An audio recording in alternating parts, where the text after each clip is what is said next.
ಪರಲೋಕದವುಗಳ ಕಡೆಗೆ ನೋಡುವಂತೆ ನಿಮ್ಮ ಆತ್ಮಗಳನ್ನು ವಾಕ್ಯದಲ್ಲಿ ಬಲಪಡಿಸುವ ಅನುದಿನದ ಧ್ಯಾನ. ಇಂದಿನ ಧ್ಯಾನದ ಶೀರ್ಷಿಕೆ ಪರಲೋಕದೊಂದಿಗಿನ ಸಾಮರಸ್ಯದಲ್ಲಿ ಜೀವಿಸಿರಿ. ಈ ದಿನದ ಸತ್ಯವೇದದ ವಾಕ್ಯ: ಆದುದರಿಂದ ಪರಲೋಕದಲ್ಲಿರುವ ನಿಮ್ಮ ತಂದೆಯು ಯಾವ ದೋಷವೂ ಇಲ್ಲದವನಾಗಿರುವಂತೆ ನೀವು ದೋಷವಿಲ್ಲದವರಾಗಿರ್ರಿ.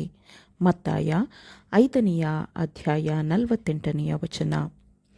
ದಾನಿಯೇಲ ಮತ್ತು ಆತನ ಜೊತೆಯವರಿಗೆ ದೇವರು ಸಕಲ ಶಾಸ್ತ್ರಗಳಲ್ಲಿಯೂ ವಿದ್ಯೆಗಳಲ್ಲಿಯೂ ಜ್ಞಾನ ವಿವೇಕಗಳನ್ನು ದಯಪಾಲಿಸಿದನು.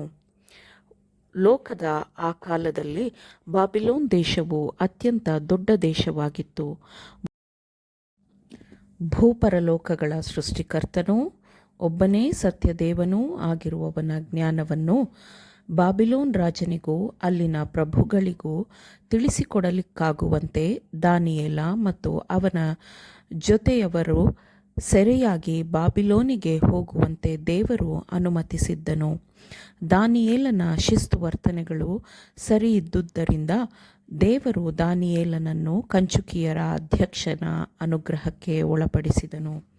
ದಾನಿಯೇಲನು ಯಾವಾಗಲೂ ಕರ್ತನಿಗೆ ಭಯಪಡುವವನಾಗಿದ್ದನು. ಅವನ ಜೀವನ ದಾರಿಯನ್ನು ತಪ್ಪಿಸುವಂತಹ ಯಾವುದೇ ವಿಷಯವನ್ನು ಅವನ ಜೊತೆಯವರು ಅವನಲ್ಲಿ ಎಂದಿಗೂ ನೋಡಲಿಲ್ಲ. ದಾನಿಯೇಲನ ಉಸ್ತುವಾರಿಯನ್ನು ವಹಿಸಿದ್ದವರೆಲ್ಲರೂ ದಾನಿಯೇಲನನ್ನು ಪ್ರೀತಿಸುತ್ತಿದ್ದರು, ಏಕೆಂದರೆ ಅವನು ಕ್ರಿಸ್ತನಂತಹ ಗುಣಸ್ವಭಾವದ ಸುವಾಸನೆಯನ್ನು ತನ್ನೊಂದಿಗೆ ಯಾವಾಗಲೂ ಹೊತ್ತೊಯ್ಯುತ್ತಿದ್ದನು. ಮನುಷ್ಯರ ಪ್ರಯತ್ನದೊಂದಿಗೆ ದೇವರು ಸಹಕರಿಸುತ್ತಾನೆ. ಖಂಡಿತವಾಗಿಯೂ ನಾನು ರಾಜನ ಭೋಜನಗಳನ್ನು ತಿನ್ನಬೇಕು ಎಂದು ದಾನಿಯೇಲನು ಹೇಳಬಹುದಿತ್ತು. ಆದರೆ ಅದರ ಬದಲಾಗಿ ಅವನು ದೇವರಿಗೆ ವಿಧೇಯನಾಗಲು ನಿರ್ಧರಿಸಿದನು. ತಕ್ಷಣವೇ ದೇವರು ಅವನಿಗೆ ಸಹಾಯ ಮಾಡಲು ಆರಂಭಿಸಿದನು.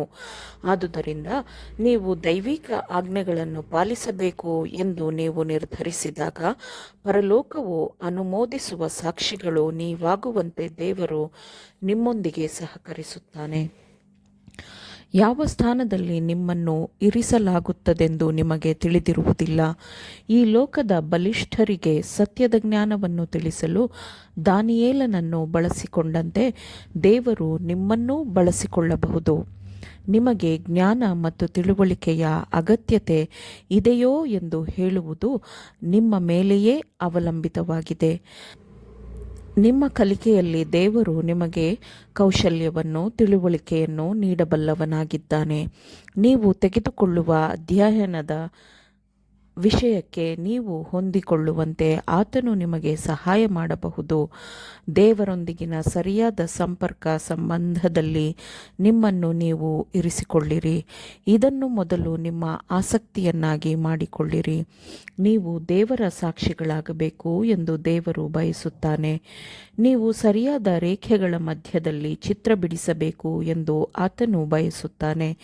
ನೀವು ಇದನ್ನು ಮಾಡುವಾಗ ಆತನು ನಿಮಗೆ ಜ್ಞಾನ, ತಿಳುವಳಿಕೆ ಮತ್ತು ಕುಶಲತೆಗಳನ್ನು ನೀಡುತ್ತಾನೆ. ನೀವು ಹಂತ ಹಂತವಾಗಿ ಮುನ್ನಡೆಯುತ್ತೀರಿ. ನೀವು ಸ್ಥಿರವಾಗಿ ನಿಮ್ಮ ಬಲದಲ್ಲಿ ನಿಲ್ಲಬೇಕೆಂದು ಆತನು ಬಯಸುವುದಿಲ್ಲ. ನೀವು ಆತನ ಆಜ್ಞೆಗಳ ಹಾದಿಯಲ್ಲಿ ಓಡಬೇಕು, ನಿರಂತರವಾಗಿ ಮುಂದಕ್ಕೆ ಸಾಗಬೇಕು, ಮೇಲಕ್ಕೆ ಏರಬೇಕು ಎಂದು ದೇವರು ಬಯಸುತ್ತಾನೆ. ನಮ್ಮ ಅಸ್ತಿತ್ವದ ಎಳೆಗಳೊಂದಿಗೆ ದೇವರು ಸಂಪರ್ಕ ಹೊಂದಿದ್ದಾನೆ. ಹೃದಯದ ಪ್ರತಿಯೊಂದು ಆಲೋಚನೆ ಮತ್ತು ಜೀವನದ ಪ್ರತಿಯೊಂದು ಕ್ರಿಯೆಯನ್ನು ಆತನು ಬಲ್ಲವನಾಗಿದ್ದಾನೆ. ಆತನೊಂದಿಗಿನ ಸಾಮರಸ್ಯದಲ್ಲಿ ಜೀವಿಸಬೇಕೆಂದು ಶ್ರಮಿಸಿರಿ. ಉನ್ನತವಾದ ಮಾನದಂಡವನ್ನು ತಲುಪಲು ಪ್ರಯತ್ನಿಸಿರಿ. ಪರಲೋಕದ ದೇವದೂತರು ನಿಮಗೆ ಸಹಾಯ ಮಾಡುತ್ತಾನೆ. ಅದಕ್ಕಿಂತಲೂ ಹೆಚ್ಚಾಗಿ ಕ್ರಿಸ್ತನು ನಿಮಗೆ ಸಹಾಯ ಮಾಡುತ್ತಾನೆ.